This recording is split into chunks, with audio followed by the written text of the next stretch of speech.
So hello my dear friends, कैसे हैं आप सब। I hope you all are doing well. अपनी रियल एस्टेट लॉ की सीरीज़ में आज हम पहुंच चुके हैं एक ऐसे वीडियो पे जो कि आप सबको जानना बहुत ज़रूरी है। ये एक ऐसा स्कैम है जो कि यार बिल्डर कब हमारे साथ कर देता है हमें पता ही नहीं चलता। अब बिल्डर चाहे बड़ा हो चाहे छोटा हो, ये वाला स्कैम हर कोई करता ही करता है। यस, एक ठेकेदार से लेके एक बिल्डर, आप सोसाइटी, कितनी बड़ी सोसाइटी में आप चले जाओ, ये वाला स्कैम आपके साथ हो सकता है। तो आपको क्या करना है, आपको पता होना चाहिए कि ये चीज़ें क्या हैं। अब जो भी मैंने मेंशन किया है आज हम जानेंगे, जैसे carpet area, built up area, common area, super area. हो सकता है कि टर्म्स आपने सुनी हो, लेकिन इन्हीं में आपको उलझा के कैसे स्कैम किया जाता है, रेरा एक्ट हमारा क्या कहता है इन पर, और कैसे मतलब ए से लेके जेड तक इनकी सारी चीज़ें आज आप समझने वाले हो इसी वीडियो पे। तो फटाफट से इस वीडियो को यार आप शेयर कर देना, कमेंट ज़रूर करना, because your comment is the only motivation for me. And चलिए फटाफट से शुरू करते हैं और समझते हैं ए से लेके जेड तक इन सब चीज़ों का। ठीक है, तो हम इसमें कुछ ऐसे पढ़ने नहीं वाले हैं कि एक एक शब्द मैं आपको पढ़ के बताऊं। बिल्कुल आप बस रिलैक्स होके इस वीडियो को सुनो, एंड तक देखो, समझो, आपको सारी चीज़ें क्लियर हो जाएगी। उसके बाद आप नोट्स बना लेना, लेकिन फर्स्ट टाइम पूरा सुनो बस। ठीक है, अब चाहे आप देखो किस किस के लिए वीडियो ज़रूरी है। अगर आप रियल एस्टेट इंडस्ट्री में डील करते हैं तो बहुत इंपॉर्टेंट है। आप एक लॉ स्टूडेंट हैं तो आपको पता होना चाहिए। एज अ लॉयर है तो आपसे सब एक्सपेक्ट करते हैं कि आपको ये पता होगा।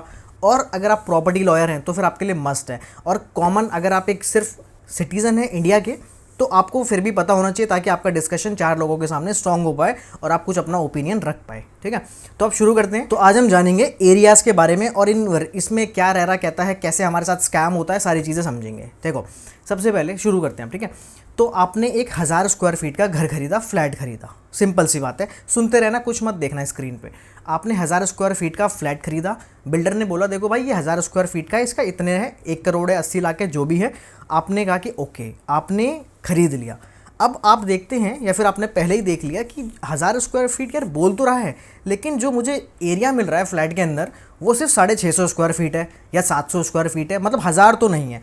अब आपने कहा ये डिफरेंस क्यों है, फिर ये 1000 क्यों कह रहा है। फिर वो आपको उलझा देगा टर्म्स में, कहेगा देखो 1000 स्क्वायर फीट मैंने कहा है ये सुपर एरिया है या सुपर बिल्टअप एरिया है। अभी टर्म्स क्या होती है आगे वीडियो में सब क्लियर हो जाएगी, टेंशन मत लो। लेकिन अभी समझो कि उसने आपको टर्म्स में उलझा दिया। 1000 स्क्वायर फीट लीगली बोल के उसका पैसा ले लिया और आपको एक्चुअल यूज़ करने का एरिया मिला सिर्फ 650। तो बाकी कहाँ गया भाई। अब वो बाकी आपको गिनवा देगा कि देखो बाकी में स्टेयर्स बनाई है मैंने, शाफ्ट एरिया बनाया है, जो भी मतलब लिफ्ट है, A to Z, मतलब कुछ भी गिनवा सकता है। तो क्या ये लीगली पॉसिबल या फिर वैलिड है। देखो, होता तो है ऐसा, ठीक है, ऐसा होता है, इसीलिए इसको बोला गया है कि ये एक प्रैक्टिस में है, तभी तो स्कैम हो रहा है, लोगों के साथ होता है। अब समझेंगे कि क्यों होता है, हो सकता है कि नहीं, ये सब चीज़ें क्लियर आ गया कि 1000 बोल के उसने बेचा, आपको मिला सिर्फ 650, तो रेस्ट कहाँ गया, वो उसको एक्सप्लेनेशन देनी पड़ेगी। ओके, अब वो एक्सप्लेनेशन क्या देता है वो हम देखते हैं। देखो, सबसे पहले इसमें टर्म आती है, बहुत सारी टर्म्स हैं जो हमने थंबनेल में देखी। सबसे पहले कारपेट एरिया। अब कारपेट एरिया रेरा एक्ट में क्या कहता है वो समझते हैं। देखो, रेरा एक्ट सेक्शन 2 के ये इसकी पूरी डेफिनेशन समझाता है। अब डेफिनेशन मैं आपको एक बार पढ़ के बता दूंगा, आपको सारी चीज़ें क्लियर हो जाएगी, क्योंकि बहुत सिंपल डेफिनेशन है। Just a second. Okay, now carpet area का मतलब है जो भी नेट यूजेबल फ्लोर एरिया आपको अपार्टमेंट में मिल रहा है, excluding the area covered by external walls, area under the shaft service, exclusive balcony veranda area and exclusive open terrace area. ठीक है, पर इसमें क्या क्या आता है, जो भी अंदर की इंटरनल वॉल्स ने एरिया लिया है वो सब आता है। सिंपल सी बात है, कारपेट एरिया का मतलब वो है वो घर का सेक्शन जहाँ जहाँ आप कारपेट बिछा सकते हैं। अब कारपेट कहाँ कहाँ बिछा सकते हैं, आप अपने हॉल में बिछाएंगे, सारे रूम्स में बिछाएंगे, किचन में बिछा सकते हैं, वॉशरूम्स में भी बिछा सकते हैं। अब आप कहना ना गीला हो जाएगा, नहीं यार, कारपेट मीन्स वो आप कुछ वहाँ पे फ्लोरिंग कर सकते हैं। ठीक है, तो ये हो गया आपका सारा का सारा क्या हो गया, जहाँ पे आप बिछाना, कारपेट को बिछाना फिजिबल समझेंगे। ठीक है, तो वो हो गया आपका कारपेट एरिया, इसको नाम वहीं से मिला हुआ है। ठीक है, अब इसमें क्या क्या इंक्लूड हो गया, अंदर की जो भी वॉल्स आई, जैसे 2 रूम के बीच में पार्टीशन है तो वॉल ने जितना एरिया लिया है वो भी कवर्ड हो गया। ठीक है, लेकिन इसमें क्या एक्सक्लूड हो गया, जो आपके घर का पूरा बाउंड्री है, सरकमफेरेंस वाली बाउंड्री है, ठीक है, वो सारी चीज़ें हट गई। वो जो भी आपका चारों वॉल है वो हट गई। कोई भी कॉमन एरिया है, शाफ्ट का एरिया, क्योंकि वो अंदर आ ही नहीं रहा, बाहर आ रहा है, वो हट गया। आपकी एक्सक्लूसिव बैल्कनी है वो हट गई। ओपन टेरेस एरिया है वो हट गया। तो ये सारी चीज़ें कहाँ हट गई, कारपेट एरिया में हट गई। तो अगर कोई आपको कहता है बिल्डर कि आपका कारपेट एरिया है 1000 स्क्वायर फीट, तो इसका मतलब है वो 1000 स्क्वायर फीट में आप एक्चुअल में कारपेट या अपनी कोई भी चीज़ें बिछा सकते हैं और उसको यूज़ में ले सकते हैं, ठीक है। अब वैसे तो आप बालकनी में भी बिछा सकते हैं, लेकिन बालकनी में क्यों बिछाएंगे, ठीक है, कोई लॉजिक नहीं है उसका। तो ये ऐसे आप उसको याद रख सकते हैं, यही रेरा का एक्ट कहता है, इसकी डेफिनेशन। एक्सप्लेनेशन पढ़ना है, मैं आपको बता देता हूँ एक्सप्लेनेशन क्या कहता है। तो for the purpose of this clause, इस सेक्शन के लिए, द एक्सप्रेशन एक्सक्लूसिव बैल्कनी और वेरांडा का मतलब होता है एरिया ऑफ द बैल्कनी और वेरांडा एज द केस में be which is appurtenant to the net usable floor area of an apartment means for the exclusive use of the allottee, मतलब वो वरांडा और वो बैल्कनी का एरिया जो कि आपके ही एक्सक्लूसिव यूज़ के लिए है, ठीक है, लेकिन वो इसमें कवर नहीं होता है। सिंपल सी बात इतनी है, इससे ज़्यादा मत समझो, ठीक है। तो ये हो गया अपना कारपेट एरिया सेक्शन 2 में। आगे और देखते हैं और क्या क्या चीज़ें हैं। एक तो कारपेट एरिया बोल दिया, अब लेमन लैंग्वेज में समझो, अगर आपको ये लॉ नहीं पता है, लॉ से कोई डील नहीं है आपका, तो कारपेट एरिया का मतलब है net usable floor area inside the apartment. उस अपार्टमेंट में आप कितना एरिया एक्चुअल में यूज़ कर पा रहे हैं, वो है आपका कारपेट एरिया। इसमें क्या क्या आ गया, बेडरूम्स आ गए, लिविंग रूम आ गया, किचन आ गया, बाथरूम्स आ गए। एक्सक्लूड क्या हो गया, wall, balcony and common area. Common area मतलब जो आपके साथ जो और भी लोग रह रहे हैं ना उस बिल्डिंग में, उनके साथ आप शेयर करते हैं। क्या शेयर करते हैं, स्टेयर्स, सीढ़ियाँ शेयर करते हैं, लिफ्ट शेयर करते हैं, कोई भी आपका अगर कोई कॉमन शाफ्ट वाला एरिया है वो शेयर करते हैं, ठीक है। मोस्टली यही सब चीज़ें होती है, और भी चीज़ें हो सकती हैं, तो ये होता है कॉमन एरियाज़ में। तो this is the actual usable space. Carpet area बिल्कुल सिंपल है कि जो एक्चुअल आप यूज़ कर पा रहे हैं स्पेस, वही आपका कारपेट एरिया है। ओके, कारपेट एरिया क्लियर है। नेक्स्ट पे चलते हैं। अगला आता है भाई बिल्टअप एरिया। अब ये क्या चीज़ है, बिल्टअप एरिया, ये आपको सुनने में मिलेगा। इसमें क्या क्या आ जाता है, कारपेट एरिया आ गया, क्योंकि सबसे छोटी जो रेंज है वो है कारपेट एरिया की। कारपेट एरिया आ गया प्लस वॉल की थिकनेस प्लस बैल्कनी ले लो, तो वो हो गया बिल्टअप एरिया। मतलब आपको कितना मिल रहा है एक्चुअल में, आप जहाँ कारपेट बना रहे हैं, यूज़ कर रहे हैं, एक्चुअल में वो कारपेट एरिया है, लेकिन आपको एक्चुअल में बिल्टअप करके कितना दिया जा रहा है आपके यूज़ के लिए। जैसे कि इसमें आपकी इंटरनल वॉल्स आती है और आपकी बैल्कनी भी आती है, क्योंकि बैल्कनी आप ही तो यूज़ करेंगे, आपका पड़ोसी तो आपकी बैल्कनी में आएगा नहीं, तो वो आ जाता है बिल्टअप एरिया में। बिल्टअप से आप याद रखेंगे कि built B is for balcony, balcony इसमें इंक्लूड हो गई है। Slightly higher than the carpet area होगा, बिल्कुल सही बात है। कारपेट इतना छोटा, इसमें थोड़ी बालकनी आ गई, तो इतना बड़ा इसका डायमेंशन हो गया। ओके, आगे इन सबको हम रिलेट करने वाले हैं, ठीक है। अब आता है एक सुपर बिल्टअप एरिया। भाई ये बहुत बड़ी चीज़ है, सुपर बिल्टअप एरिया। इसमें क्या क्या चीज़ें आएंगी, इसमें बिल्टअप एरिया जिसमें क्या था, carpet plus balcony plus common areas भी आ गए। सुपर एरिया में आ गए कॉमन एरियाज़। अब हमने पहली स्लाइड में देखा था कि 1000 स्क्वायर फीट उसने एरिया बोल के बेचा, सुपर एरिया। एक्चुअल में यूज़ के लिए मिला 650। तो बताओ 1000 क्या हुआ सुपर, 650 क्या हुआ कवर्ड। कारपेट कवर्ड नहीं, ठीक है, कवर्ड एक अलग एरिया अभी आगे आएगा, ठीक है। तो कन्फ्यूज़ मत होना। सबसे पहले हमने कारपेट देख लिया है, उसके बाद हमने बिल्टअप देखा, अब हम आ गए सुपर बिल्टअप एरिया में। इसमें built up area plus common areas. Common areas मतलब जो आप कॉमनली शेयर कर रहे हो, lift, lobby, staircase, club house, gym, कुछ भी आ सकता है, बहुत सारी चीज़ें हो सकती है। मतलब ये डिपेंड करता है बिल्डर टू बिल्डर आपकी क्या क्या एमेनिटीज़ आपको दे रहे हैं। ओके, इसे बोलते हैं हम एक्चुअल में सेलिएबल एरिया, क्योंकि इसमें कोई भी चीज़ बिल्डर अपने पास तो रखने नहीं वाला, सब उसने आपके लिए ही बनाई है, तो वो सारी चीज़ें बेचेगा। स्टेयर्स में जो खर्चा हुआ है वो भी आपसे लेगा, क्योंकि अगर आपसे सिर्फ आपके फ्लैट के लेगा, मान लो आपका बोल दिया उसने कि भैया 5000 रुपये स्क्वायर फीट के हिसाब से आपका फ्लैट का है, और सिर्फ कारपेट एरिया पे जोड़ा, तो उसका तो लिफ्ट का सेक्शन जो उसने बनाया, स्टेयर्स बनाई, शाफ्ट बनाया, जिम बनाया, जो भी बनाया, वो सब कैसे वो कवर करेगा। तो इसीलिए सुपर एरिया पे अगर वो बेचता है तो वो एक्चुअल में कहा जाता है कि ये सेलिएबल एरिया, मतलब इसको वो बेच सकता है, सेलिएबल है सारी चीज़ें।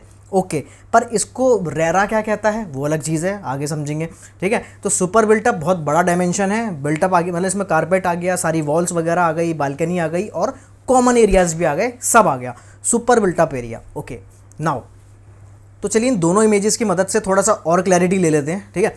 इसमें देखो ब्लू वाले में, ब्लू वाला है कारपेट एरिया, इसके बाहर थोड़ा सा हम इसमें और चीज़ें इंक्लूड करते हैं तो बिल्टअप एरिया, और बाकी सारी कॉमन चीज़ें इंक्लूड करते हैं तो ये बनता है सुपर बिल्टअप एरिया। ओके, ये वाली इमेज ज़्यादा आपको क्लियर करेगी। कारपेट एरिया में देखो क्या क्या आया है, जो एक्चुअल में यूजेबल एरिया है। उसके बाद बिल्टअप एरिया में ये सारी चीज़ें, ये वॉल्स वगैरह, ये सब चीज़ें इंक्लूड हो चुकी हैं। और इसके बाद जो सुपर बिल्टअप एरिया, इसमें कॉमन एरिया जो बच गया था वो भी इंक्लूड हो चुका है, ठीक है। तो सुपर बिल्टअप एरिया सबसे बड़ा एरिया है, और सुपर बिल्टअप एरिया को हम सुपर एरिया भी कहते हैं, ठीक है। कन्फ्यूज मत हो ना, बिल्टअप लगाए तो ठीक है, नहीं लगाए तो भी ठीक है। ओके, तो भाई ये तो होगा एरिया समझ लिए, लेकिन स्कैम क्या है। स्कैम ये है, बिल्डर ने एडवर्टाइज़ किया 1000 स्क्वायर फीट, एक्चुअल में मिला 600 से 700, तो आपने किसके लिए पे किया जो एक्चुअल में आपको मिला ही नहीं। क्यों? क्योंकि एक्चुअल में तो वो सबका एरिया है ना। अब आप देखो, आपको स्टेयर्स मिली, ठीक है, उसने बोल दिया 5,000 रुपये स्क्वायर फीट। अब स्टेयर्स वाला आपके साथ बढ़ गया, आपके पड़ोसी के साथ बढ़ गया, और सब लोगों के साथ भी तो वो इंक्लूड हो गया। तो वो कैसे मतलब करेगा, ये कैसे एडजस्टमेंट होगी सारी चीज़ें, आप एक्चुअल में किस चीज़ के लिए पे करेंगे। अब ये बात है, स्कैम ये है कि वो भैया सुपर एरिया बोल के सबसे ही कॉमन एरिया के बार बार पैसे ले लेगा, क्योंकि सबके पास से इंक्लूड हो गया वो चीज़ें। लेकिन एक्चुअल में क्या वो आप पे करोगे, या फिर वो उसको 5,000 रुपये में ही इंक्लूड करने चाहिए थे जो उसने आपके एक्चुअल फ्लैट की कीमत लगाई है, तो उसको करने चाहिए थे।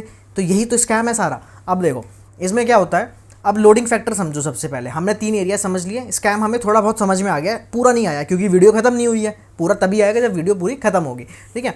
लोडिंग फैक्टर ये कहता है कि लोडिंग का मतलब होता है जो सुपर एरिया और कारपेट एरिया के बीच में जो भी डिफरेंस आया वो सब लोडिंग है। लोडिंग का मतलब सारे कॉमन एरियाज़ वगैरह, ठीक है, और भी फालतू की चीज़ें और कॉमन एरियाज़, बैल्कनी वैल्कनी ये सब आ गई, क्योंकि उसे बैल्कनी जहाँ से घुमानी होती है वो ऐसे घुमा देगा थोड़ा सा और उसके पैसे ले लेगा अच्छे खासे।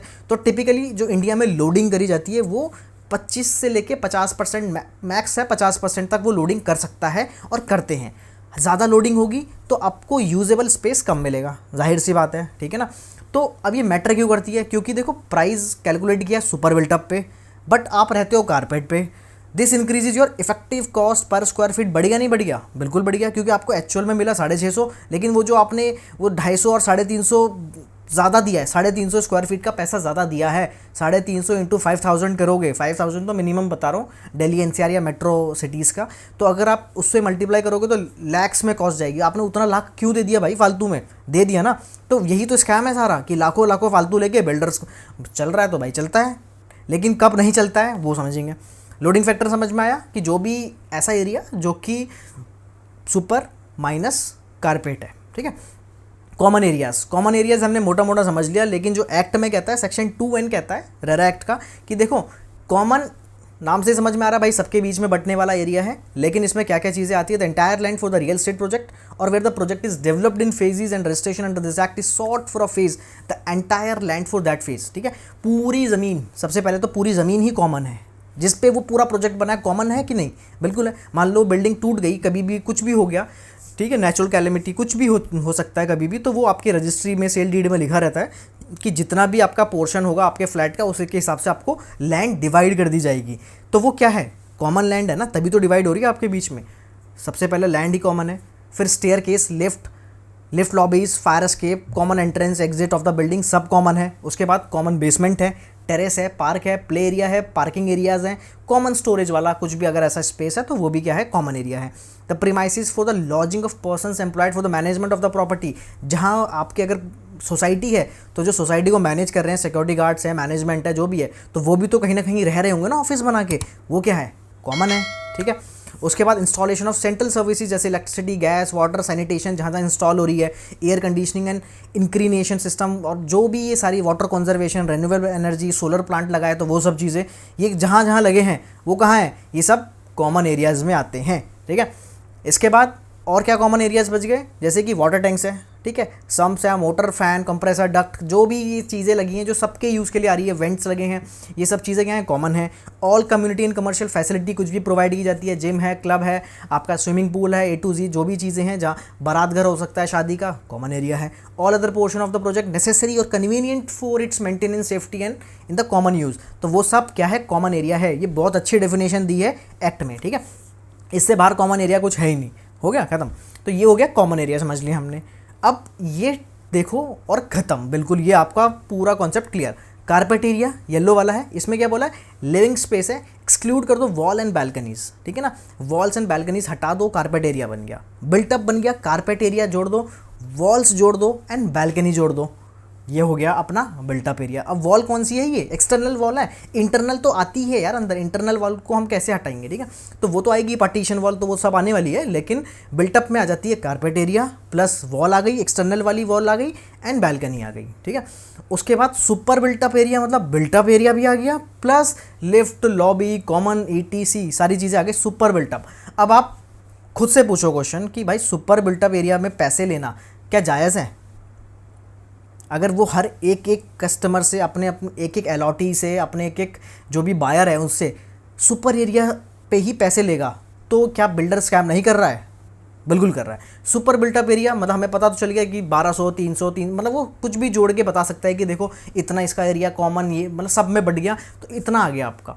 तो सुपर बिल्टअप में अगर आप खरीदने लग गए तो ये हो जाएगा एक स्कैम आपके साथ। इसीलिए क्या करते हैं, जो छोटे बिल्डर्स होते हैं ना, जो अभी रेरा एक्ट में कवर्ड नहीं होते हैं, वो हमेशा आपको सुपर में ही चिपकाते हैं चीज़ें। अब आप डे टू डे लाइफ में या फिर अगर आप कहीं भी डील करते हैं, आप देख लेना, पूछ लेना, नहीं है ना नॉलेज के लिए पूछ लेना, जैसे प्रॉपर्टी डीलर के पास जाके या कहीं भी तो पूछना कि, पर उन चीज़ों का पूछना जो कि रेरा में कवर्ड नहीं होते हैं, ठीक है। जैसे मतलब छोटे डेवलपर्स हो गए या छोटे एरिया में कोई बना रहा है, तो वहाँ पूछना कि भाई कितना एरिया है, अच्छा कितने स्क्वायर फीट के हिसाब से बेच रहे हो, ये सब चीज़ें कन्फर्म कर लेना भाई, नॉलेज बढ़ेगी, ठीक है। तो ये सब चीज़ें हैं। लीगल पोजीशन भाई क्या कहता है, रेरा कहता है भैया सेल होगी तो कारपेट एरिया पे होगी, ठीक है। रेरा ने सबसे पहले आके यही कहा कि यार बंद करो सुपर एरिया, भाई तुम कुछ भी बना दे रहे हो, किसी के काम का नहीं है। जिम बना दिया, 4 मशीन नहीं रखी तुमने, कोई यूज़ नहीं कर रहा है, उसको आपने कॉस्ट में जोड़ दिया, लाखों रुपए उसका दे रहे हैं, कुछ भी बना दे रहे हो, कारपेट एरिया पे ही आपका सेल होगी। आप और चीज़ फैसिलिटी दे रहे हो, उसको आप अलग से जोड़ लो, क्योंकि वो अलग से दिखेगी, तो जिसको लेना होगा आपके यहाँ इन्वेस्ट करना होगा वही करेगा, नहीं करना होगा तो नहीं करेगा। पर अगर आपने पूरे फ्लैट के एरिया के साथ उसको जोड़ दिया तो वो कंपलसरी पार्ट हो जाएगा और बहुत सारे लोग उसको स्किप कर देंगे और उनके साथ क्या हो जाएगा, स्कैम हो जाएगा, जो कि मैंने स्टार्टिंग में बोला, ठीक है।